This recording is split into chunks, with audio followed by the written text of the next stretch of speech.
안녕하세요. 주식 분석하는 남자입니다. 주말이면 찾아오는 주간 이슈 점검 시간이에요. 이번 주 한 주 증시가 전 세계적으로 좀 차익 실험 물량의 조정을 받는 모습을 보였습니다. 증시가 조정을 좀 받다 보니까 너무 그동안 약에 어떤 약? 마약. 어떤 약? 상승하는 마약에만 취해 있다 보니까 조그만 조정에도 불구하고 이거 폭락하는 거 아니냐. 조정론, 이 조정론이 그냥 건전한 조정론이 아니라 이제는 주식 안 된다, 그죠? 막 이런 분위기로 지금 갔던 한 주가 아니었나 좀 생각이 되는데요. 그동안 오른 거를 좀 생각해 보면요. 그리고 코스피가 연초, 지난주만 해도, 1월 첫째 주만 해도 제가 이 주간 이슈 점검할 때, 마무리의 시가총액 상위 종목들의, 그죠? 시가총액 비교하는 자료까지 올려가면서 어떻게 대형주들이 우리나라 증시를 2200주의 상승까지 만들었는지 말씀을 드린 지난주에 한 주가 벌써 일주일이 지났지만, 불과 영업일수로는 5일밖에 지나지 않았고요. 5일 동안 글로벌 증시가 그럼 많이 조정을 받았냐? 그렇지 않습니다. 종목별로 좀 하락률이 높았던 종목들은 있을 수 있어요. 그래서 내가 투자했던 종목들이 좀 이번 주 한 주 기분이 안 좋거나 찜찜했거나 이랬을 수 있습니다. 또 하지만 그의 반면에 정말 내가 가진 종목이 또 신고가를 내기도 한 투자자 분들도 있을 겁니다. 그래서 항상 주식 투자에서는 희비가 엇갈릴 수밖에 없는 게 지수가 올라간다고 내 계좌가 불어나는 건 아닙니다. 그리고 지수가 내려간다고 오히려 내 계좌가 똑같이 하락하는 것도 아니거든요. 지수는 근데 급하게 올라온 만큼 조정 국면이 있는 거고 종목들도 마찬가지라고 생각을 하시면 될 것 같아요. 그래서 이번 주에 증시 주간 이슈 어떤 것들이 굵직하게 있었는지 다시 한번 점검을 해보고 다음 주 증시는 어떨까 좀 고민을 해보는 시간을 가져보겠습니다. 자, 일단은 주간 단위 미국 뉴욕 증시를 3대 지수로 항상 주간에 살펴보고 있는데요. 원익큐를 다우는 0.9%, S&P 500은 1.5%, 나스닥도 약 1.5% 정도 주간 단위 하락을 했습니다. 1월 10일부터 15일까지 주간 흐름을 보면은 미국 뉴욕 증시 한 달 만에 이제 첫 주간 하락이에요. 12월부터 계속 랠리를 달려왔던 미국 증시가 주간 단위로 처음으로 하락했던 한 주가 아닌가 생각이 듭니다. 여기 큰 이제 사각형을 차지하는 기술주들이죠. 그죠? 팽으로 불리는 그런 종목들이 많이 빠졌습니다. 금리가 올라가고 미국채 금리가 거의 1.18%까지 올라가면서 주간에 지금 금요일에는 1.08%로 마감을 했는데 10년물이 이게 기술주들에 대한 차익 실험을 불러일으켰다부터 해가지고 바이든이 이제 다음 주 1월 22일 날 취임식을 하죠.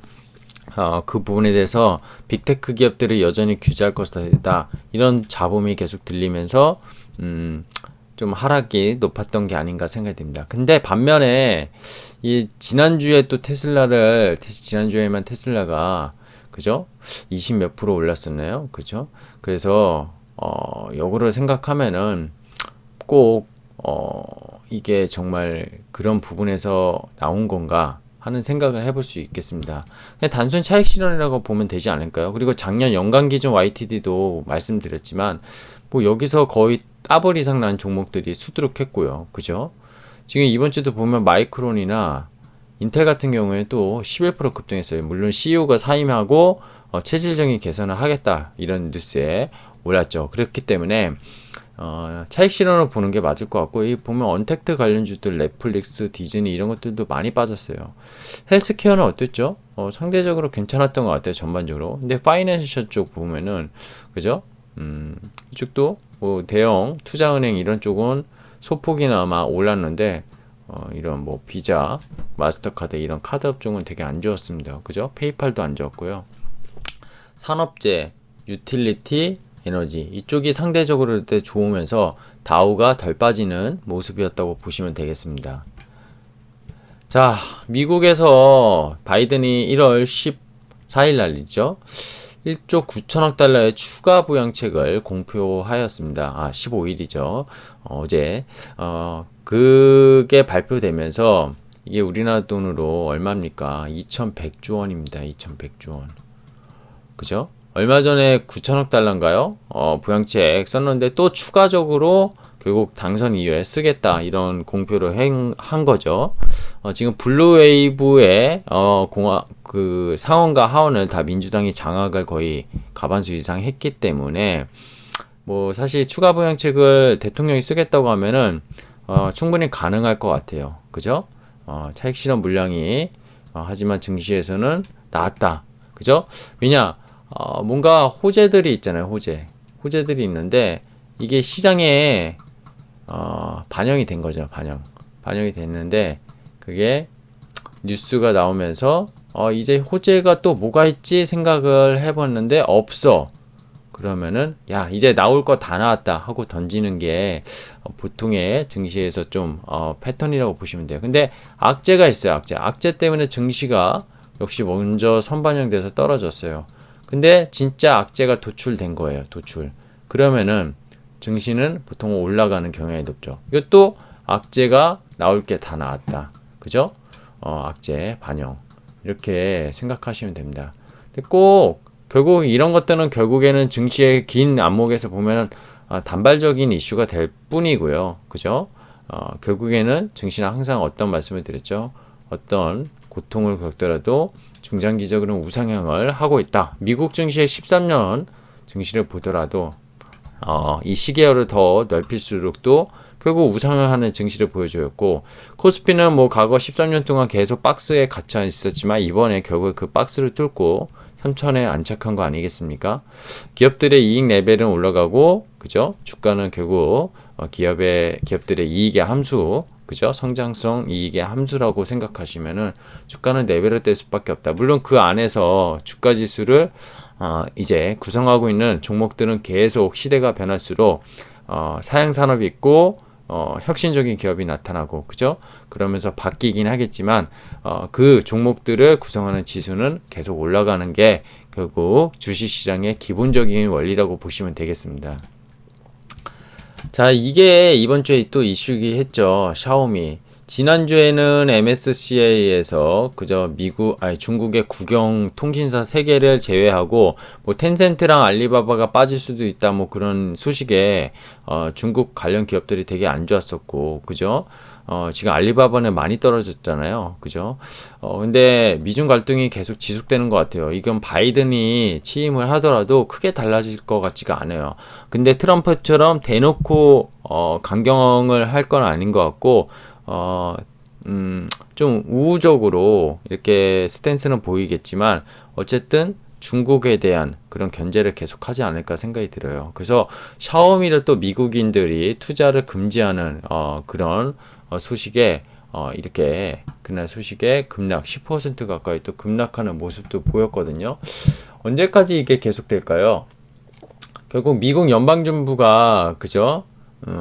스믹 반도체 파운드리 업체잖아요. 스믹을 제외하고 지금 거의 30개를 블랙리스트에 올린 것 같아요. 상무부, 국방부, 재무부, 유관부처가 또 12개 중국 기업들을 대상으로 블랙리스트에 올릴지 여부를 검토하고 있는데 결국 알리바바, 텐센트, 바이두는 너무 시가총액이 크고 약간의 그 이제 사회적인 그런 입지도 그런 거를 봤을 때 일단 제외를 한 것 같아요. 근데 샤오미랑 신옥 이런 9개 기업들을 블랙리스트에 추가를 하기로 했습니다. 근데 그 중에 제일 큰 게 샤오미라고 좀 보고 있어서 이렇게 제목을 따봤는데요. 결국에는 샤오미를 통해서 중국이 군사 용도로 활용되는 기업이라고 이렇게 하면서 블랙리스트에 올렸는데 중국과 미국의 갈등이 계속될수록 국내는 수혜를 좀 받을 수밖에 없을 것 같아요. 그래서 이게 꼭 중국 쪽에는 나쁜 입장일 수 있겠지만 국내 입장, 코스피를 투자하는 국내 투자자 입장에서는 아주 나쁜 소식은 아니다. 이렇게 또 해석을 할 필요는 있을 것 같습니다. 자, TSMC 소식입니다. 대만의 파운드리 대표적인 전 세계 그죠? 세계 최대 파운드리 업체고요. 오나노 장착을 하고 나서 하웨이에 대한 매출이 사실 의존도가 되게 높았는데도 4분기를 최대 실적을 냈습니다. 최근에 뭐 국내에서는 DB하이텍, 그죠?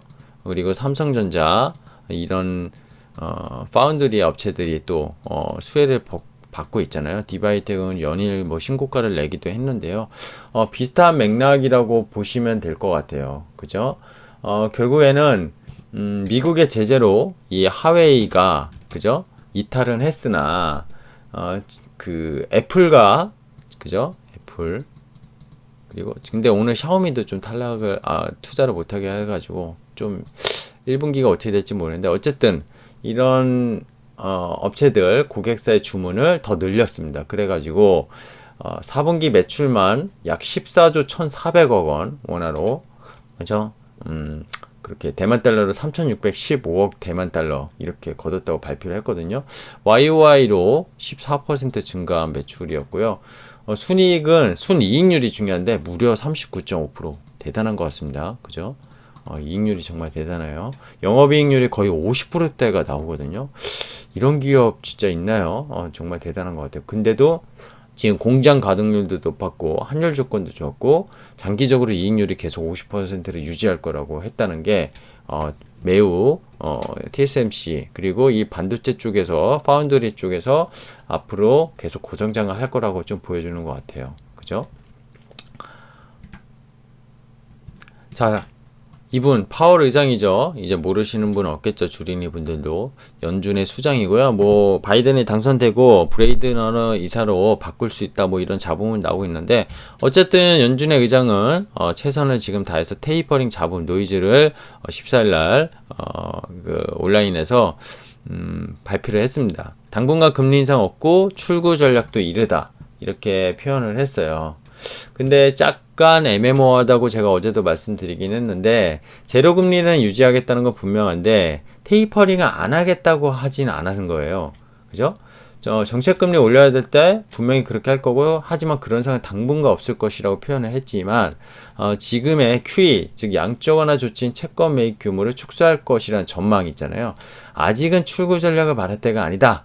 경제는 우리 목표로부터 멀리 떨어져 있다. 우리는 임무를 확실히 끝내기 전까지 통화정책 도구를 사용할 것이다 하면은 이 표현만 봤을 때는 안 하겠네 이런 생각이 드는데 하여튼 그 2% 이상 고물가를 장기간 용인하겠다고 했던 평균 물가 목표제 도입도 작년 8월에 그 이제 잭슨홀 미팅에서 선언했었잖아요. 그래서 지금 2%를 이미 넘었는데도 당분간 금리를 올리지 않겠다 이건 맞는데 테이퍼링은 그 전에 미리 알려주겠다 이런 뉘앙스를 했기 때문에 너무 빨리 그런 시장에 충격을 주지 않겠다고 안도는 해준 건 맞아요. 하지만 조금 시장의 해석은 분분한 것 같습니다. 앞으로 계속 연준의 이번 달 말에도 있고요. 회의 그리고 연준의 의원들의 발언들 그리고 특히 파월 의장 만약에 브레이드너 이사로 연준 의장이 바뀌었을 때 어떤 스탠스를 취할지 되게 중요시하게 모니터를 해야 될 것 같습니다. 자, 코스피 코스닥 이거 코스피 금요일 종가죠. 장중에 100포인트 고점 대비 밀리면서 3100포인트를 내줬어요. 이번 주도 뭐 지난주에 3260에서 이번 주도 3180까지 또 한번 오르기도 했었는데 결국 주간 단위는 하락 마감을 했고요. 코스닥도 964포인트로 하락 마감을 했습니다. 급하게 오른 증시가 쉬고 가야 된다는 소리가 많이 나오고 있어요. 그죠? 연초부터 분명히 강한 상승세를 너무 보여줬고 시가총액 상위 종목 몇 개가 지수를 땡기다 보니까 삼성전자도 지금 PER이 거의 20배 가까이 올라간 것 같아요. 그죠? 올해 예상 이익으로 치면 올해 예상 이익이 그렇게 좋지는 않아요. 2018년에 사상 최대 실적 올렸을 때보다도 나오진 않습니다. 영업이익이나 수익률이. 근데 이게 지금 아까 얘기 드린 TSMC의 파운드리나 반도체, 호황, 슈퍼사이클 그리고 다른 쪽, 그죠? 뭐 전자 쪽 해가지고 이런 쪽에 대한 반도체 수요 이런 사이클이 빅사이클로 돌기 때문에 미래의 이익을 땡겨와서 지금 주가가 오르는 것도 많지만 근본적인 건 유동성이었잖아요. 유동성이었고요. 이 유동성이 분명히 꺾인 느낌은 아니었어요. 근데 이번 주 초반만 해도 거래대금이 지난주 이렇게 올라갔던 게 살짝 이렇게 내려오는 모습을 보였습니다. 시장에서 워낙 떠들고 있고 이번 주 또 한국은행의 금통위 결정도 있었죠. 근데 이주열 총재가 금융자산과 실물경제에 계리도가 좀 신경이 쓰인다 뭐 이런 문구들을 추가하면서 그리고 은행 대출 이런 것들에 대해서 계속 긴축을 좀 하는 어떻게 보면 미국은 아직 긴축 안 하겠다고 하는데 한국은행은 그 상업은행들한테 지금 우리 1은행권들한테 긴축을 좀 지시한 거나 마찬가지예요. 그게 부동산을 잡겠다고 긴축한 거지만 신용대출이나 이런 걸 계속 축소하겠다는 거는 단순히 부동산을 잡겠다는 건 아니거든요. 그래서 그런 부분에 대해서 조금 약간의 기대 심리가 좀 꺾인 것 같고요. 대형주가 쭉 올라가다가 삼성전자가 지난주에 98,000원까지 찍었던 게 거의 오늘 8만 거의 8, 9천원까지 내려왔잖아요. 만 원이 꺾였습니다. 너무 급하게 올라갔었잖아요. 그래서 그런 부분에 대해서 좀 급하게 오른 증시가 쉬고 가는 그런 주간이 아닌가 생각이 들었습니다. 저는 1월 효과가 중소형주가 효과가 아직 안 나왔는데 1월 이제 두째 주 지났고요. 아직 늦지 않았다고 봅니다. 1월 중소형 효과, 스몰캡 효과가 지금 너무 기간 매도가 대량으로 나오고 있고 연기금이 계속 코스닥이나 코스피를 내다 뱉는 그런 모습 속에 사실 중소형주 효과가 더 어려운 국면도 있는데 기간 매도만 멈추면은 충분히 나올 수 있다고 이렇게 생각을 하고 있습니다. 1월 둘째 주 주간 결론 세 줄 의견 좀 내드릴게요. 자, 중국 대형 기업들의 주가가 계속 역풍을 맞고 있는 거는 장단점은 있다고 봅니다. 그죠? 그리고 경기 부양차 백신 접종과 함께 기대 인플레이션 상승, 미국의 BAI가 거의 2%를 계속 넘어서서 지금 안착하고 있는 모습인데 이게 일시적인 건지, 그죠? 아니면 이렇게 중장기적으로 올라가는지 좀 지켜봐야 될 것 같고요. 이걸로 인해서 미국 채권 금리가 같이 올라가고 있는데 테이퍼링 노이즈가 심했던 한 주였지만 파월이 우리를 믿고 가라 시그널을 분명히 보여주었어요. 미국의 주간 발표한 또 고용지표 되게 안 좋았고요. 소비지표도 안 좋았죠. 그죠? 연말 특수효과도 없었던 것 같아요. 아직 목표를 삼은 길은 멀다고 분명히 표현을 했고요. 산타랠리와 바이든 당선 이후 11월부터 정말 빠르게 올라간 전세계 증시가 급하게 올랐기 때문에 속도 조절을 나선다고 생각하면은 이번 주 주간 아까 하락률도 지수로 보면 그렇게 높지 않았어요. 코스피도 마찬가지고요.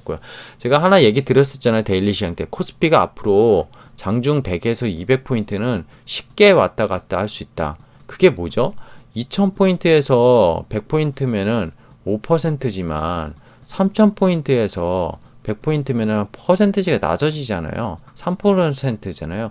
그러니까 변동성이 오히려 이 지수 변동성이 되게 체감적으로 크게 보일 수 있어요. 하락이든 상승이든. 근데 그건 체감적인 거고요.